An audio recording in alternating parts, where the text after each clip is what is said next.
देखो सरकार तरफ आज विधानसभा ये स्पष्टता दि जाइए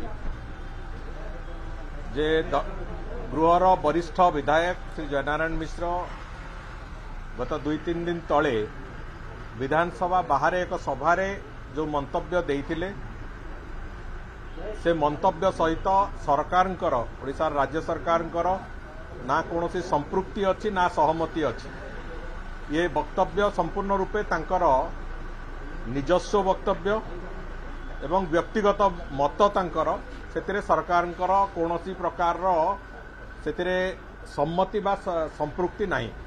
ये कथार स्पष्टता आज विधानसभा सरकार तरफ दि जाइछि एवं